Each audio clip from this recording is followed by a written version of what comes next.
दोस्तों, आप सभी का मेरे चैनल एजुकेशन जीनियस में तहे दिल से स्वागत है।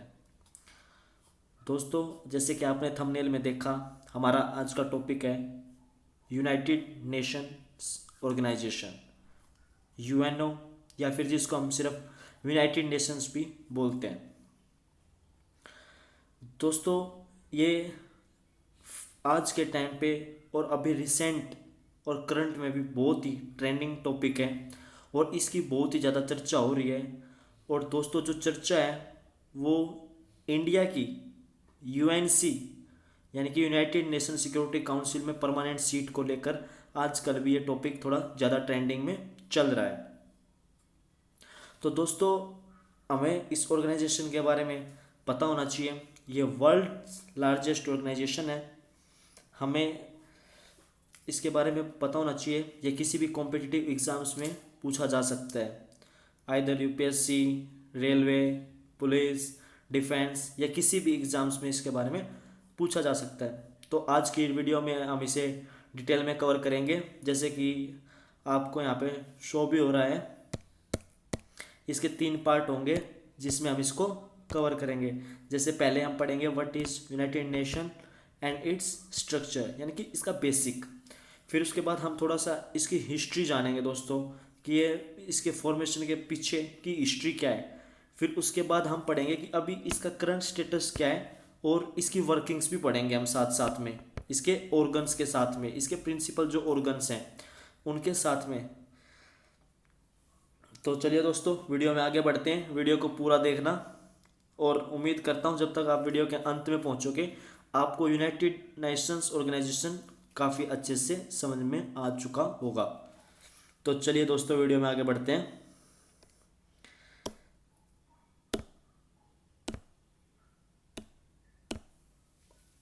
यूनाइटेड नेशन ऑर्गेनाइजेशन, दोस्तों ये यूनाइटेड नेशन की बिल्डिंग है। Organisation its headquarter located in New York city, USA. यह यूएसए में लोकेटेड है। The United Nation is an international organisation founded in 1945 and committed to maintaining international peace and security and developing friendly relations among nations, promoting social progress, better living standards and human rights। दोस्तों, यह United nation organisation को 1945 में बनाया गया था। यह एक international organisation है और यह जिसके लिए कमिटेड है, यानी कि विश्व में शांति व्यवस्था बनाए रखने के लिए, विश्व की सुरक्षा के लिए, और जो कंट्रीज़ हैं उनमें आपस में फ्रेंडली रिलेशंस को डेवलप करने के लिए, जो सोशल प्रोग्रेस है उसको प्रमोट करने के लिए, और जो लोगों का लिविंग स्टैंडर्ड है, हंगर है, या और भी कुछ प्रॉब्लम्स हैं, डिजीज़ हैं, या जिनकी वजह से लोग सफरिंग हो रहे हैं, लोगों के स्टैंडर्ड्स को बेटर करने के लिए एंड ह्यूमन राइट्स की देखभाल के लिए इस ऑर्गेनाइजेशन को कमिटेड किया गया था और इसको बनाया गया था 1945 में। दोस्तों, founded on 24 October 1945, San Francisco, California, United States. जब इसको फाउंड किया गया था 24 अक्टूबर 1945 को, उस टाइम इसको सैन फ्रांसिस्को, कैलिफोर्निया में, यूनाइटेड स्टेट्स में फाउंड किया गया था, और इंडिया भी इसका फाउंडिंग मेंबर है। करंट मेंबर्स ऑफ यूएन कितने हैं दोस्तों? 193 मेंबर स्टेट इसके अभी करंट मेंबर्स हैं, जिसमें जो सबसे लेटेस्ट मेंबर है, जिसने सबसे लास्ट में ज्वाइन किया था, वो है साउथ सूडान, जिसने 2011 में ज्वाइन किया था।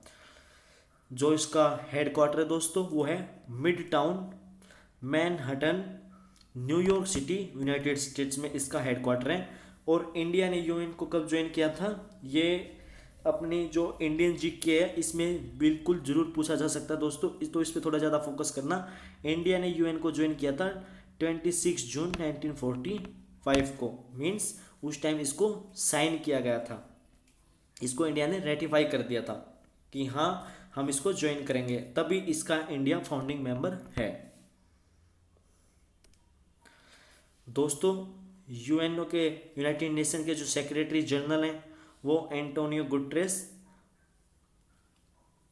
ये 1 जनवरी 2017 को इन्होंने चार्ज संभाला था सेक्रेटरी जनरल का, और तब से लेकर अभी तक एंटोनियो गुटरेस ये secretary general of United Nations हैं। और ये एक्स पीएम ऑफ पोलैंड, यानी कि पोलैंड के एक्स पीएम भी रह चुके हैं। X PM of Poland. अब दोस्तों हम इसकी थोड़ी हिस्ट्री को कवर करते हैं कि यूनाइटेड नेशन कैसे बना, उसके पीछे क्या इतिहास क्या। आप सभी को पता है दोस्तों, वर्ल्ड वॉर विश्व युद्ध हुआ था, वर्ल्ड वॉर फर्स्ट, जो कि 1940 और से लेके 1918 तक चला था। जब दोस्तों 1980 में वर्ल्ड वॉर फर्स्ट ख़त्म हुआ, तब ज़्यादातर नेशंस ने मिलके उस टाइम पे यूएनओ से पहले, जो बिल्कुल यूएनओ की तरह ही था, लीग ऑफ नेशन, एक organisation, international organisation cooperation and peace, सहयोग और शांति के लिए 10 जनवरी 1920 को इस्टेब्लिश किया गया। किसको? लीग ऑफ नेशन को, फर्स्ट वर्ल्ड वॉर ख़त्म होने के बाद। और इसको बनाने का मेन मकसद यही था कि दोस्तों कि आने वाले टाइम में दोबारा कोई दूसरा वर्ल्ड वॉर ना हो और पूरी दुनिया में शांति कायम करी जा सके। बट दोस्तों फिर लीग ऑफ नेशन फेल भी हुआ, उसका भी कारण मैं आपको थोड़ा आगे बताता हूँ। थोड़ा सा लीग ऑफ नेशन के बारे में और जानते हैं। इसका जो हेड क्वार्टर था लीग ऑफ नेशन का, वो जिनेवा स्विट्जरलैंड में था, और इसके 63 स्टेट्स मेंबर्स बन चुके थे। तो दोस्तों फिर अब मैं इसके आपको कारण बताता हूँ कि लीग ऑफ नेशन क्यों फेल हुआ। क्योंकि लीग ऑफ नेशन बनने के बाद भी वर्ल्ड वॉर सेकेंड हुआ 1939 में, तो लीग ऑफ नेशन को फेल माना गया। और लीग ऑफ नेशन को फेल होने के कुछ कारण जो थे, उनमें से पहले तो एक तो था इकोनॉमिक डिप्रेशन। वर्ल्ड में इकोनॉमिक डिप्रेशन आ चुका था 1920s और 1930s के एरा में। और जो उस टाइम पे जो स्टेट्स थे, उनके जो मतलब मैन जो पावर में थे, जो रूलर्स थे या जो स्टेट के हेड थे, वो उस टाइम पे इतने ज़्यादा पावरफुल नहीं थे जो कि नेशन लीग ऑफ नेशन को मतलब बनाए रख सकते थे। उनकी कमजोरी की वजह से भी लीग ऑफ नेशन फेल हो गया। और 20 अप्रैल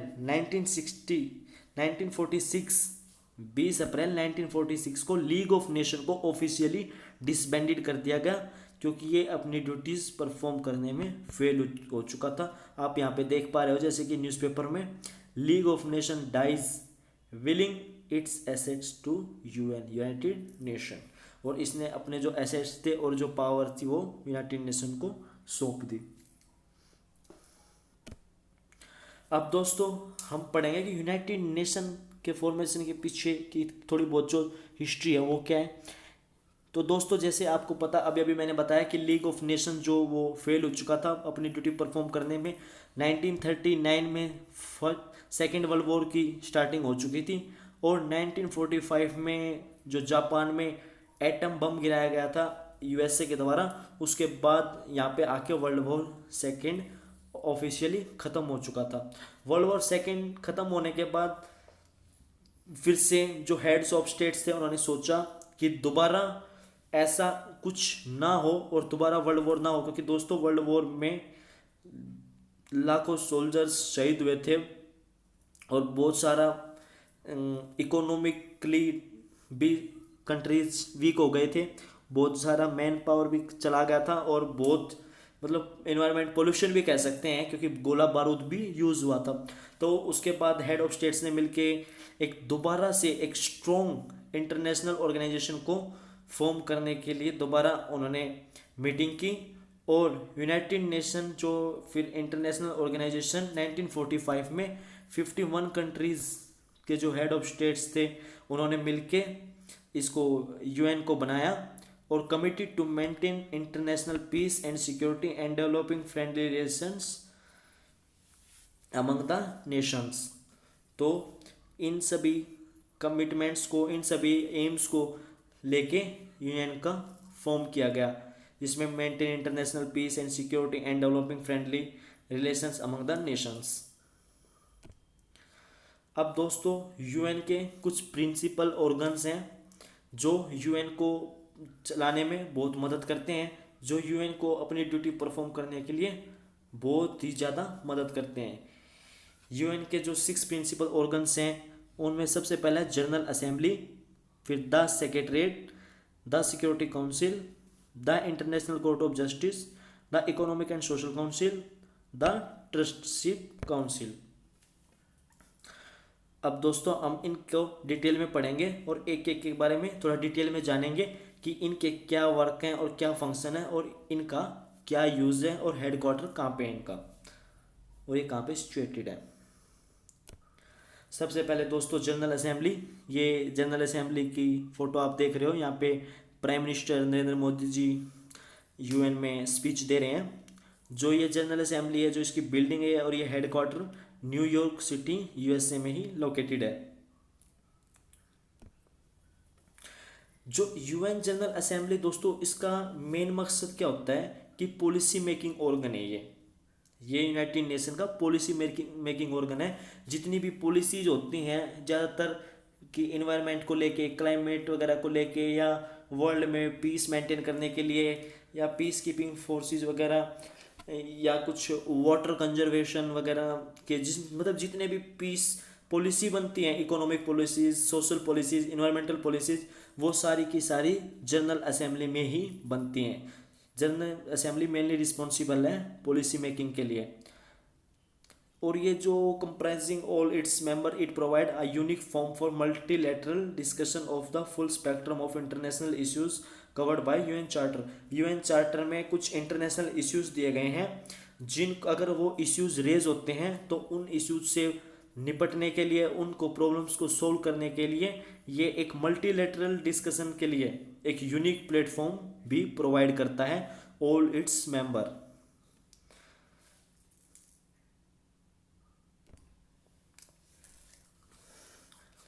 United nation general assembly also makes की डिसीजन फॉर यूएन इंक्लूडिंग। दोस्तों ये और भी काफ़ी अहम डिसीजंस लेता है, जैसे कि appointing the secretary general on the recommendation of Security council. Security council की रिकमेंडेशन पे सेक्रेटरी जनरल को अपॉइंट करता है। Electing the non permanent members of the security Council. जो सिक्योरिटी काउंसिल्स में नॉन परमानेंट मेंबर्स होते हैं उनको इलेक्ट करता है। जो नॉन परमानेंट मेंबर होते हैं दोस्तों सिक्योरिटी काउंसिल में, उनको हम आगे सिक्योरिटी काउंसिल में पढ़ेंगे। Approving the UN budget. UN का जो यूनाइटेड नेशंस का जो बजट होता है उसको ही जनरल असेंबली अप्रूव करता है। और जो जनरल असेंबली की मीटिंग होती है दोस्तों, जो रेगुलर सेशन होते हैं वो सितंबर से लेकर दिसंबर तक चलते हैं हर साल। अब दोस्तों the secretariat, New York city USA में इसकी ये सेक्रेटरीट की बिल्डिंग है, न्यूयॉर्क सिटी यूएसए में। ये दूसरा यूएन का मेन प्रिंसिपल ऑर्गन है। दोस्तों the secretary general is the head of the secretariat. जो सेक्रेटरी जनरल होता है वो सेक्रेटरीट का हेड होता है। सेक्रेटरीट जिसके अंदर 10,000 UN staff members working the duty stations all over the world. दोस्तों ये एक यूएन का बहुत ही अहम ऑर्गन है सेक्रेटरीट, जिसमें हजारों यूएन स्टाफ मेंबर्स काम करते हैं डिफरेंट वर्किंग स्टेशंस पे, डिफरेंट जगह पे all over the world. Secretariat जो मेनली रिस्पॉन्सिबल होता है वो carry out day to day work of the UN as mandated by the General Assembly and organisation other main organs. Secretariat का main काम क्या होता है कि जो डे टू डे एडमिनिस्ट्रेशन होता है, डे टू डे वर्किंग होती है, उसको स्मूथली फंक्शन करने के लिए सेक्रेटरीट को बनाया गया है। जो इसको सेक्रेटरीट को काम दिया जाता है जनरल असेंबली के द्वारा, और जो अदर मेन ऑर्गेनाइजेशन है उनके द्वारा, उनके काम को स्मूथली फंक्शन करने के लिए सेक्रेटरीट अहम रोल प्ले करता है। अब दोस्तों सिक्योरिटी काउंसिल, ये यूएन का एक बहुत ही मेन हिस्सा, मेन ऑर्गन है। जो बहुत सारे की डिसीजंस लेता है, जो ऑल ओवर वर्ल्ड सिक्योरिटी को देखता है। और जो इसकी ये जो बिल्डिंग है ये दोस्तों, ये ऑफिस हेडक्वार्टर है, ये भी न्यूयॉर्क सिटी यूएसए में ही लोकेटेड है। अब दोस्तों इसकी जो प्राइमरी रिस्पॉन्सिबिलिटी होती है वो इंटरनेशनल पीस और सिक्योरिटी को मेंटेन करने के लिए होती है। यूएन सिक्योरिटी काउंसिल के अंदर 15 मेंबर स्टेट होते हैं, 15 मेंबर्स होते हैं। Each member has one vote, हर एक मेंबर के पास एक वोट होता है। दोस्तों यूनाइटेड नेशन सिक्योरिटी काउंसिल के अंदर 5 परमानेंट मेंबर्स हैं एंड 10 नॉन परमानेंट मेंबर्स हैं। दो साल्स के लिए, 2 ईयर्स के लिए इलेक्ट होते हैं, जिनका टर्म 2 ईयर्स का होता है नॉन परमानेंट मेंबर्स का। जो 5 परमानेंट मेंबर्स हैं दोस्तों, China, France, Russia, United Kingdom and United States, जिनको हम वीटो पावर कंट्रीज भी बोलते हैं। और दोस्तों जो 10 नॉन परमानेंट मेंबर्स होते हैं, जो अभी रिसेंटली जो न्यू 10 नॉन परमानेंट मेंबर हैं वो Albania, Brazil, Ecuador, Gabon, Ghana, Japan, Malta, Mozambique, Switzerland and United Arab Emirates. ये 10 नॉन परमानेंट मेंबर्स हैं दोस्तों। और जो अभी फ़िलहाल यूनाइटेड सिक्योरिटी काउंसिल का जो प्रेसिडेंट है वो मोजाम्बिक्यू है।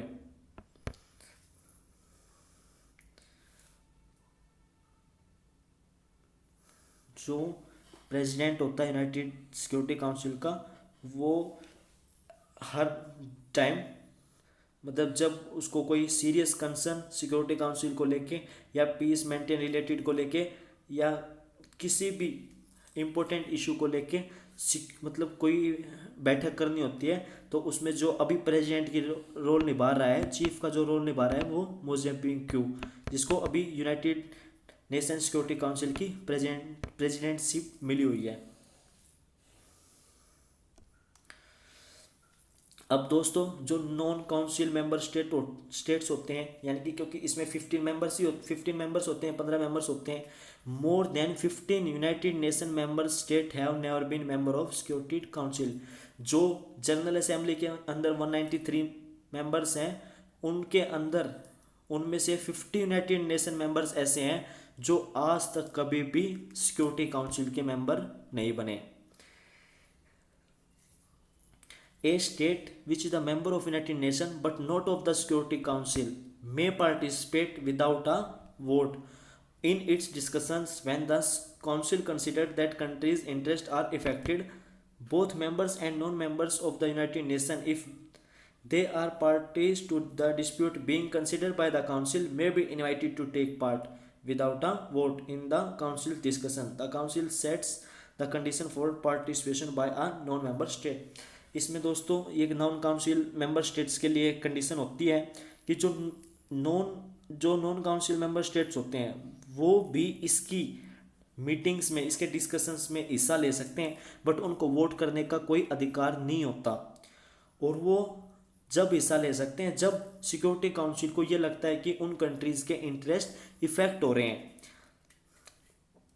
बोथ मेंबर्स और नॉन मेंबर्स, जो मेंबर्स भी हैं और जो कंट्री अभी तक भी यूनाइटेड नेशन के मेंबर नहीं हैं, वो भी इसमें इनकी जो डिस्कशंस होते हैं उनमें पार्टिसिपेट कर सकते हैं विदाउट अ वोट। बट उसके लिए जो काउंसिल होती है सिक्योरिटी काउंसिल, वो कुछ कंडीशन भी सेट कर सकती है एक नॉन मेंबर स्टेट के लिए पार्टिसिपेशन के लिए। जो नॉट मेंबर स्टेट है यानी कि जो यूनाइटेड नेशंस का हिस्सा नहीं है, उसके लिए सिक्योरिटी काउंसिल कंडीशंस भी रख सकती है डिस्कशन में पार्टिसिपेट करने के लिए। अब दोस्तों International Court of Justice, fourth main principal organ, जो इसका हेडक्वार्टर है दोस्तों वो लोकेटेड है द हेग में, जो कि नीदरलैंड में है। दोस्तों जो आईसीजी होती है वो 15 जजेस की कंपोज होती है। इसके अंदर 15 जजेस होते हैं जो 9 ईयर्स यानी कि 9 साल तक का उनका टर्म होता है। जो यूनाइटेड जनरल असेंबली और यूनाइटेड सिक्योरिटी काउंसिल के द्वारा जो एक लिस्ट होती है नॉमिनेटेड पीपल्स की, national group in permanent court of arbitration, एक परमानेंट कोर्ट है आर्बिट्रेशन का जो कि ट्रेड वगैरह या बाकी इनमें मतलब जो अपना अहम रोल प्ले करता है, जिसका हेडक्वार्टर लाउसेन स्विट्जरलैंड में है। दोस्तों जो तो उनके नेशनल ग्रुप्स में जो मेंबर्स होते हैं उनकी लिस्ट में से जो यूनाइटेड नेशन सिक्योरिटी काउंसिल और जनरल असेंबली के द्वारा रिकमेंड किए जाते हैं उनको यहाँ पे 5 जजेस बना के भेजा जाता है इंटरनेशनल कोर्ट ऑफ जस्टिस में। और जो 15 जजेस होते हैं यहाँ पे इंटरनेशनल कोर्ट ऑफ जस्टिस में, जिनका 9 ईयर का टर्म होता है। जॉन ई डोनग्वे, जो कि अभी current president of International Court of Justice. The court has 2 main function. दोस्तों कोर्ट के 2 मेन फंक्शन हैं। To settle in accordance with international law legal dispute submitted by states and to give advisory opinions on legal question referred to it by authorised UN organs and specialised agencies. दोस्तों इसका सबसे पहला काम क्या होता है कि कोई भी डिस्प्यूट है उसको सेटल करना है अकॉर्डिंग टू इंटरनेशनल लॉ, जो कि जो मेंबर स्टेट्स हैं जिनके द्वारा अगर कोई डिस्प्यूट सबमिट की गई है इंटरनेशनल कोर्ट ऑफ जस्टिस में तो उसको उसका समाधान करता है ये इंटरनेशनल लॉ के अंतर्गत। और ये दूसरा काम क्या करता है कि ये एडवाइजरी ओपिनियंस देता है लीगल क्वेश्चंस के ऊपर, जो कि यूएन ऑर्गन्स के द्वारा और जो स्पेशलाइज्ड एजेंसीज हैं यूएन की उनके द्वारा अगर कोई राय मांगी जाती है तो। अब दोस्तों जो 5th मेन ऑर्गन है यूनाइटेड नेशन का वो है दोस्तों the United nation economic and social council. इसका जो ये ऑफिस है, ये हेडक्वार्टर है, ये यूनाइटेड न्यूयॉर्क सिटी यूएसए में ही लोकेटेड है। Under the overall authority of General Assembly के अंडर ये काम करता है। Coordinates the economic and social work of the United Nation and the UN family of organisation.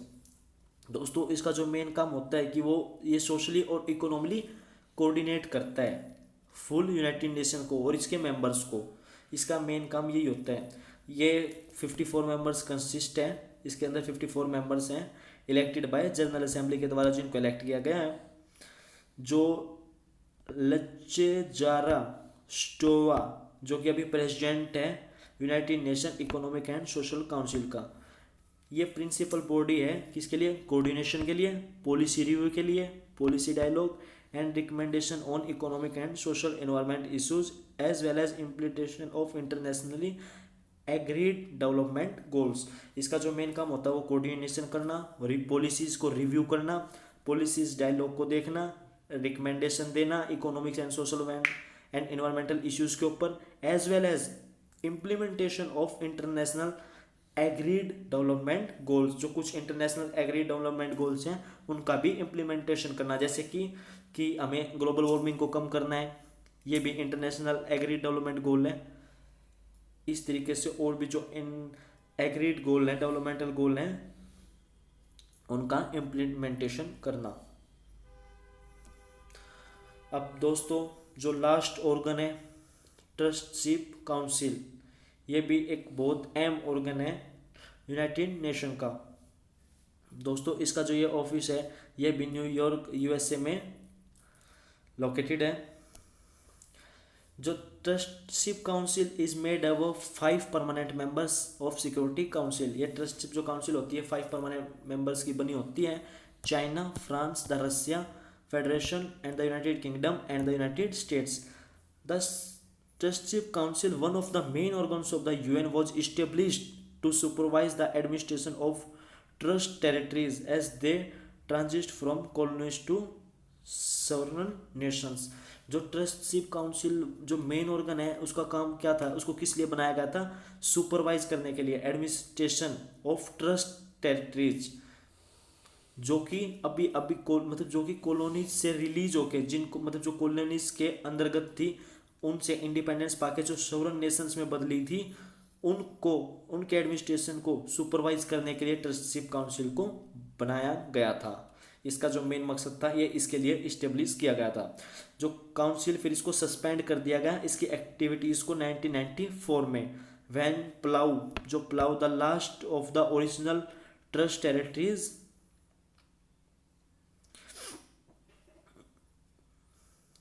जो मतलब लास्ट ओरिजिनल ट्रस्ट टेरिटरीज थी उसने जब अपनी इंडिपेंडेंस गेन कर ली, उसके बाद इसको जो ट्रस्टशिप काउंसिल था उसकी इसकी एक्टिविटीज़ को सस्पेंड कर दिया गया, क्योंकि इसका जो मेन काम था वो यही था कि जो टेरिटरीज थी उनके एडमिनिस्ट्रेशन को सुपरवाइज करना। और जब टेरिटरीज अपनी इंडिपेंडेंट नेशन में बदल गया, वो अपना फंक्शन खुद करना लग गया, तो जो लास्ट जो पलाव टेरिटरी थी उसके बाद फिर इसकी एक्टिविटीज़ को सस्पेंड कर दिया गया। तो दोस्तों ये यूनाइटेड नेशन के 6 मेन ऑर्गन थे। अब हम थोड़ा यूनाइटेड नेशन के बारे में, अभी करंट के बारे में जान लेते हैं कि करंट स्टेटस क्या है और इसकी वर्किंग क्या है। United Nation membership has grown from original 51 countries member state in 1945 to current 193 members. कि दोस्तों जब ये ओरिजिनली कहाँ से कहाँ पे आया है, मतलब कि जब इसको फाउंड किया गया था 1945 में, तब इसके जो ओरिजिनल 51 मेंबर स्टेट्स थे, और आज फिलहाल प्रेजेंट टिल टुडे और आज की डेट में इसके 193 मेंबर स्टेट्स हैं। All UN member states are members of General Assembly. जितने भी यूएन के मेंबर स्टेट्स हैं वो सारे जनरल असेंबली का हिस्सा हैं। States are admitted to a membership by the decision of General Assembly upon the recommendation of Security Council. जो स्टेट्स को मेंबरशिप मिलती है वो जनरल असेंबली के डिसीजन के ऊपर मिलती है। ये इसकी वर्किंग है दोस्तों, जो कि किसके द्वारा रिकमेंड किया जाता है, सिक्योरिटी काउंसिल के द्वारा। सिक्योरिटी काउंसिल अगर किसी स्टेट को रिकमेंड करती है तो उनको जनरल असेंबली का मेंबर बना दिया जाता है जनरल असेंबली के डिसीजन के बाद। इसका मेन काम क्या है यूएन का, जो अभी फिलहाल इसको निभा भी रहा है। हालांकि जो अभी यूएस और यूक्रेन और रसिया का वॉर चल रहा है उसको रुकवाने में अभी यूएन कुछ खास ज़्यादा परफॉर्म नहीं कर पा रहा है, और अभी तक वो युद्ध रुक भी नहीं रहा है। बट दोस्तों उसके और कुछ बहुत सारे अलग कारण भी हैं, लेकिन जो इसका मेन काम है दोस्तों वो ये है कि maintain international peace and security, protect human rights, deliver humanitarian aid, support sustainable development and climate action. और जिनको पिछले बहुत सालों से लगभग 70-80 ईयर्स से यूएन अच्छे से निभा भी रहा है। और इंडिया इन यूनाइटेड नेशन, तो इंडिया का दोस्तों, इंडिया जैसे आपको पता है इंडिया यूनाइटेड नेशन का मेंबर है, और इंडिया अपनी परमानेंट सीट लेने के लिए क्राइटेरिया को फुली फिल्ड कर रहा है। कि जो आज के टाइम पे इन 2023 India is the first country, Bharat दुनिया का पहला ऐसा देश है अगर किसी को परमानेंट मेंबरशिप मिलनी चाहिए सिक्योरिटी काउंसिल में, जो उसका फुल सारा क्राइटेरिया फुल कर रहा है या फिल कर रहा है, वो इंडिया ही है। और दोस्तों इंडिया एक non permanent member security council का जो प्रेसिडेंट है वो भी, मतलब जो non permanent member United security council का, मतलब 8 बार सेलेक्ट हो चुका है। ये टोटल ऑनगोइंग 16 ईयर्स, क्योंकि जो नॉन परमानेंट मेंबर होता है उसका 2 ईयर्स का टर्म रहता है, with the most recent being 21-22 terms, जो अभी लास्ट 2022 में ख़त्म हुई थी। दोस्तों ये सब यूनाइटेड नेशन के बारे में था। उम्मीद करता हूँ आपको बहुत अच्छे से समझ में आ गया होगा। दोस्तों वीडियो को दोबारा देखें, अगर कहीं प्रॉब्लम है या आपको कहीं कुछ दिक्कत आ रही है या आपको कुछ समझ नहीं आ रहा तो आप मुझे कमेंट करके पूछ सकते हैं। वीडियो को देखने के लिए आप सभी का बहुत बहुत धन्यवाद। वीडियो को शेयर करें, चैनल को सब्सक्राइब करें। थैंक यू दोस्तों, मिलते हैं अगली नेक्स्ट वीडियो में फिर किसी इंटरेस्टिंग और नॉलेजेबल टॉपिक के साथ में। ठीक है दोस्तों, थैंक यू। जय हिंद, जय भारत।